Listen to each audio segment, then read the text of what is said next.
unlike a lot of the other comic book movies that we've seen lately, the latest X-Men film was directly inspired by the comic storyline of the same name.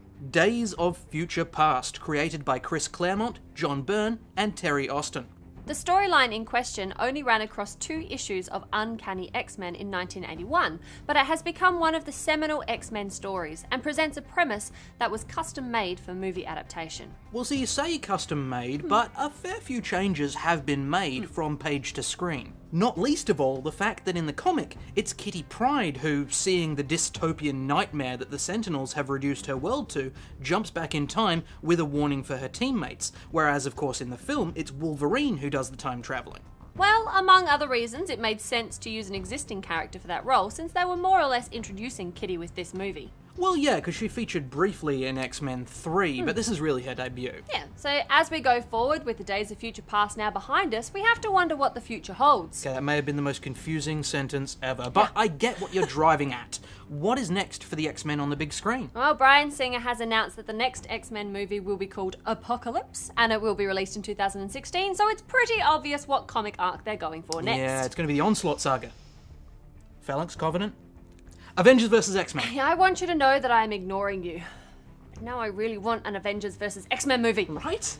It's clear, however, the next movie will be an adaptation of the fan-favourite crossover event, The Age of Apocalypse, which ran from 1995 to 1996. But what is Age of Apocalypse, I hear you ask? Well, some of you might be asking that. Some of you might just be wondering whether you should make a sandwich, and if so, what ingredients you should put on that sandwich. But nevertheless, we're going to tell you about Age of Apocalypse anyway. The concept for the crossover grew from a very simple question. What would the world be like if Charles Xavier had been killed before he got a chance to unite the X-Men? When Professor X's son David travels back in time to kill Magneto and then ends up killing his own father instead, we find the effects are near cataclysmic. In a lot of ways, this crossover I felt was like the last 20 minutes of It's a Wonderful Life. You get to see the knock-on effects had this good person not been around to do all the good stuff they were supposed to do. The only difference is that in this case, the bad guy isn't Old Man Potter, it's Old Man Apocalypse. Yes, Old Man indeed, since Apocalypse is the oldest mutant on the planet. Yeah. He's been kicking around since 3000 BC. Yeah. Although back then he was called Enzabach Nur. I really hope I'm pronouncing that right. With Professor X dead, Apocalypse decides the time is right to take over the world. His invasion leaves the world in chaos and casts all our favourite mutants in very different roles than we're used to. The most striking of these is probably Magneto, who forms his own group of X-Men as a tribute to the man who died saving his life. But just as this villain becomes a hero, many heroes become villains in this new reality.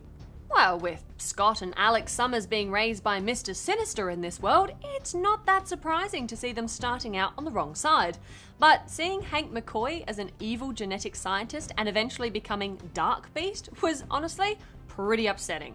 Yeah, I know what you mean, but I think it was really a fantastic way to revitalise storylines, to introduce new characters, and to look at old characters in a new way. I mean, as you said, it's a fan favourite, and it's easy to see why. The stakes are raised sky high in this crossover, with the pressure forcing our beloved characters to act in ways we would never have anticipated. Friends become enemies, enemies become friends, Rogue and Magneto get married, and it builds to a conclusion that is by turns heartbreaking and extremely satisfying. Its popularity has also led to a few returns to the Age of Apocalypse universe, Earth 295 if you're keeping count. So there's a massive amount of raw material for a movie adaptation to draw from. There were also a number of new characters that started out there like Nate Gray, aka X-Man.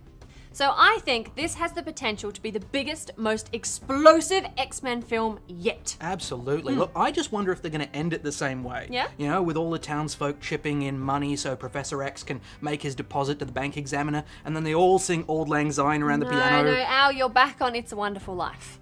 Yes, I am. Yeah, I was wondering why in my head Apocalypse was in a wheelchair with a bowler hat. Okay, so guys, let us know if there are characters or events in Age Apocalypse that you'd like to see on the movie screen, and if you're still wondering about that sandwich, I recommend ham and cheese. It's a total classic.